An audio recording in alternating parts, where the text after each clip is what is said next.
Más de uno puertollano, con Julián Camacho.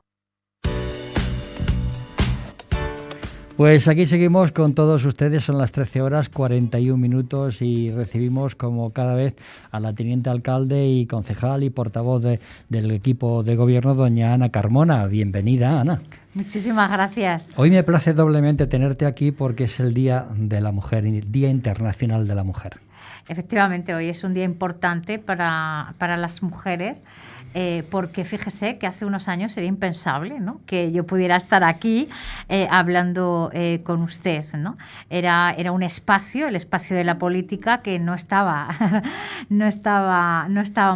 visibles las mujeres. Sí. Hace poco tiempo que esto es posible, ¿no? Aunque es verdad que la memoria es muy selectiva y parece que llevamos toda la vida, pero lo cierto y verdad que desde hace muy poco tiempo las mujeres tenemos un espacio importante en la vida política. Y digo en la vida política y en más cuestiones, pero la vida política me parece muy importante porque es donde están las decisiones y los cambios se producen precisamente a través del poder político, y esto me parece absolutamente brutal. Vamos a recordar algunos temas tratados en el último pleno municipal del Ayuntamiento de Puertollano. Por ejemplo, el clima, ¿no? ¿Qué pasa con las luminarias, con esa controversia de ese pago que hay que hacer añadido de 1.200.000 euros? Bueno, pues yo voy a intentar explicarlo sencillamente para ver si todo el mundo me puede entender, ¿no? Porque es verdad que hay una cierta controversia con respecto a ese tema. A ver, la cuestión del clima viene determinado primero porque la Unión Europea hace un reglamento donde dice que tenemos que bajar las emisiones de carbono, y también hay que hacer esa adecuación a ese reglamento. Y además hay otras dos cuestiones, que es lo que llamamos desarrollo sostenible, que es el ahorro energético, y por tanto para que haya ahorro energético también tiene que haber una reducción de la contaminación lumínica, es decir, tenemos que tener menos volumen de luz. Este es el espíritu y es ahí donde se mueve el tema del clima.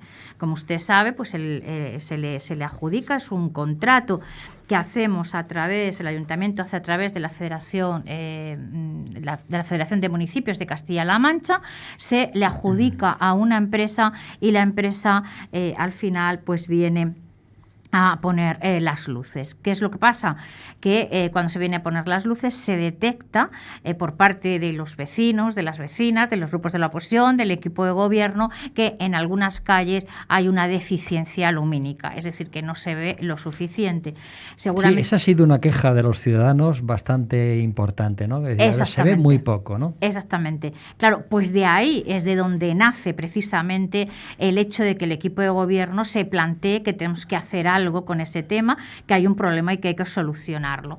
Bien, pues como decía, después de ver cómo se podía solucionar este problema, entendemos que una de las posibles cosas que nos permite la ley, que nos permite el propio pliego que se aprobó cuando se licitó el alumbrado, pues era precisamente una modificación. Hacer una modificación supone efectivamente más dinero que se va a dos cuestiones. Uno es que si el volumen que tenemos la potencia de luminaria es más pequeña y queremos aumentar, evidentemente eso significa que nos cuesta más dinero, no cuesta igual una bombilla de 60 que de 100, por poner un ejemplo para que todo el mundo nos entienda. Aumenta también el consumo. Y aumentó el consumo, efectivamente. Eso es donde va ese millón. Pero ese 1.200.000 del que se está hablando, que nos supone más. Bueno, la otra alternativa que tenemos es no hacer nada. La otra alternativa que tenemos es dejar la luz como está, o la alternativa, como digo, es solucionar el problema a través de este modificado. Pero además es que me gustaría hacer una cuestión importante con el tema del clima.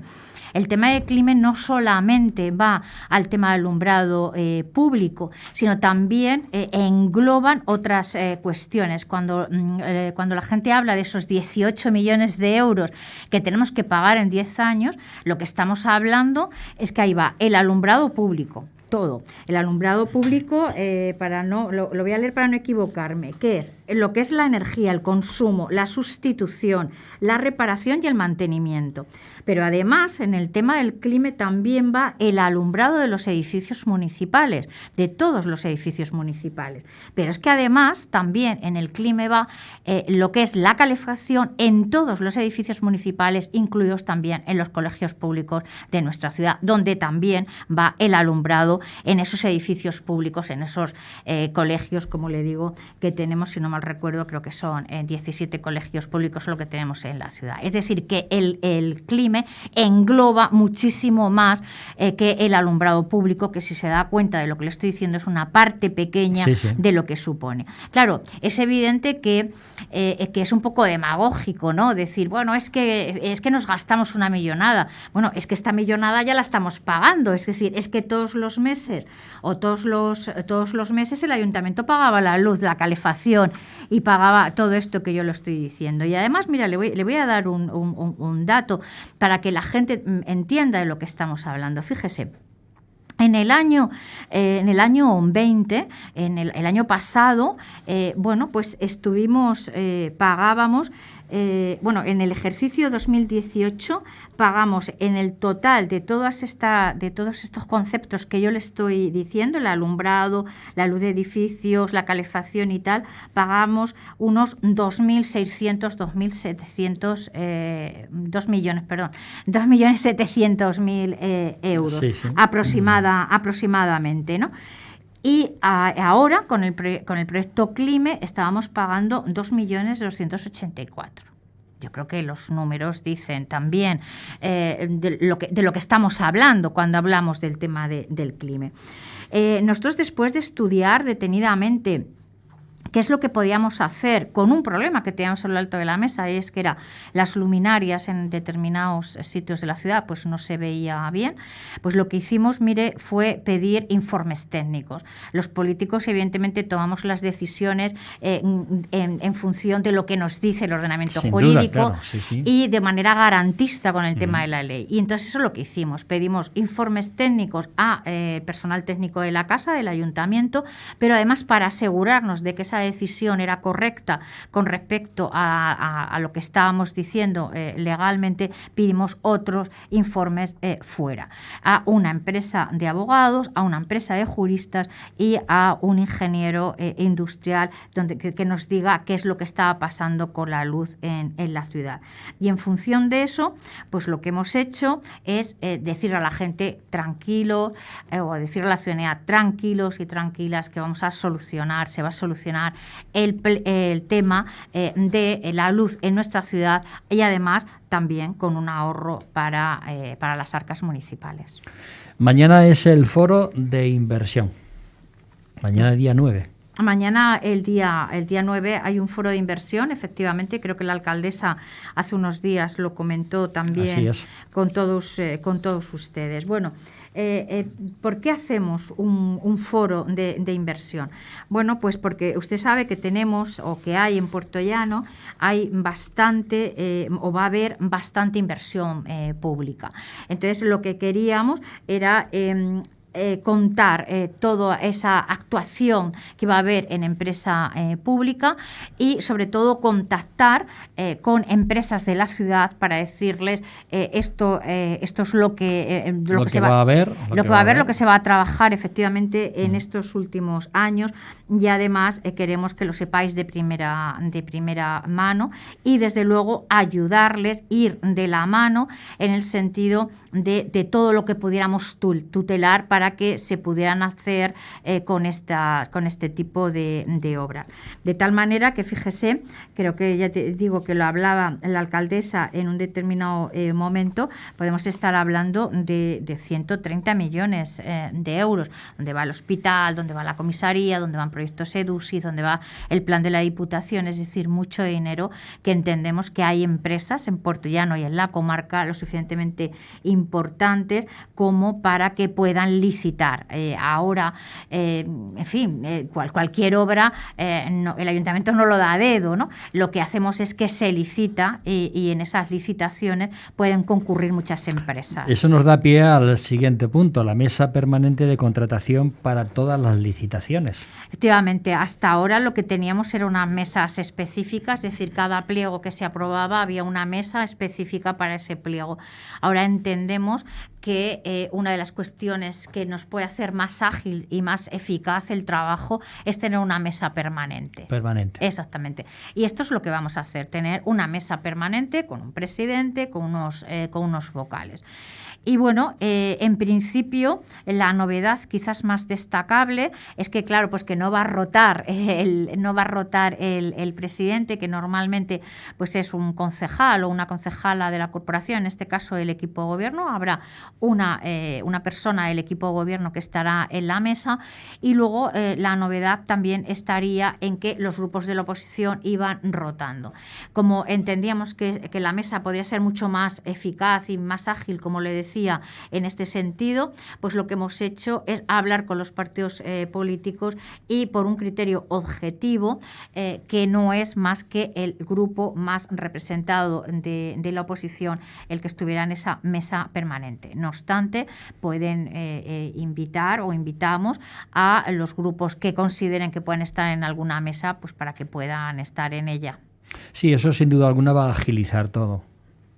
Sí, nosotros creemos que sí. Es que fíjese que es muy tedioso el tema de las mesas, porque cuando ya se abre, pues primero se tiene que ir viendo la solvencia, si falta alguna documentación hay que requerírsela.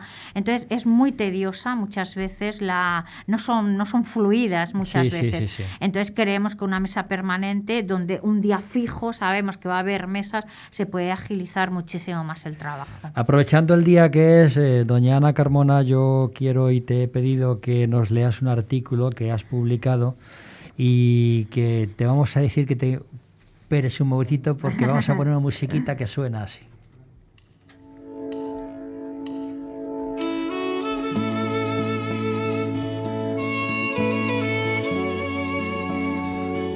Cuando tú quieras. Somos las que fuimos tantas siendo nada. Provengo de una familia donde las mujeres eran analfabetas, mujeres fuertes e inteligentes, mujeres capaces de demostrar su determinación sin muchas esperanzas en el futuro. Vengo de una generación de mujeres que trabajaron la tierra, que saben de amaneceres y ocasos, que tienen esa sabiduría del apego al terruño. Poco sabían ellas del feminismo, de la lucha por el voto, de la igualdad. Aún así, fueron las auténticas artífices del cambio sin saberlo, sin aprobarlo, solo con la intuición de que algo iba mal, de que aquello no era justo. Mientras mis antepasadas se hacían preguntas, había un movimiento revolucionario y pacifista que luchaba por la dignidad de poner en valor el papel de las mujeres en la sociedad. Dejamos de ser brujas, queríamos ser diosas, queríamos ser iguales, queríamos ser feministas. Hay personas que no se identifican con este movimiento, las comprendo. Es difícil sacudirse el polvo de tantos siglos de cultura patriarcal.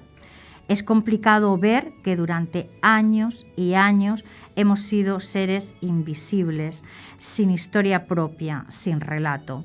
Otras creen que ellas no están en el mismo punto de partida que el resto, que ellas se lo han currado, que esto del feminismo es una cosa de tías radicales que no son femeninas. A veces no tenemos memoria, nos cuesta recordar, se nos olvidan las cosas fácilmente.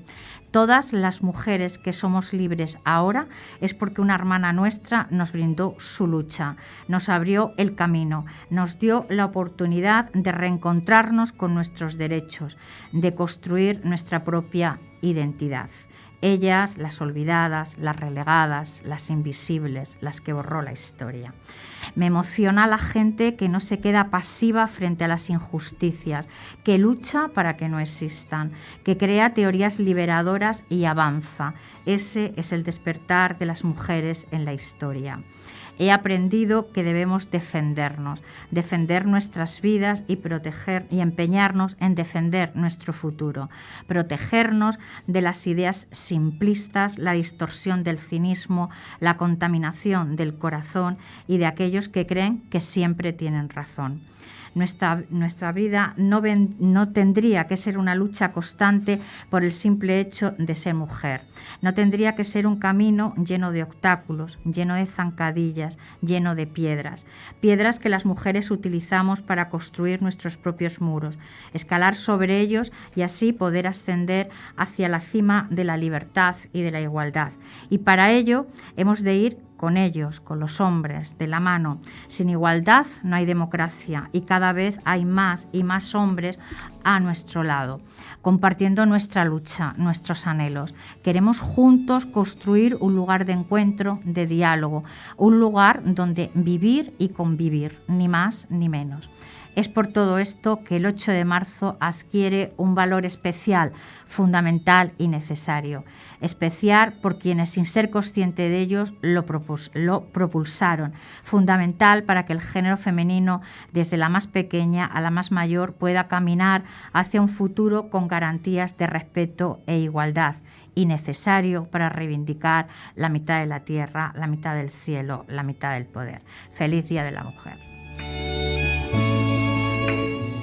Qué bonito, doña Ana Carmona, ¿no? Está muy bien escrito, muy bien redactado, enhorabuena. Muchísimas gracias. Y naturalmente, aunque lo hemos hecho al principio, felicitamos a todas las mujeres que nos están escuchando y a todas las mujeres, aunque no nos escuchen, de verdad. También, es verdad, es un día bonito y bueno, pues feliz día a todos y que se cuiden mucho, que nos cuidemos mucho, que el virus siga entre nosotros, tenemos que tener cuidado.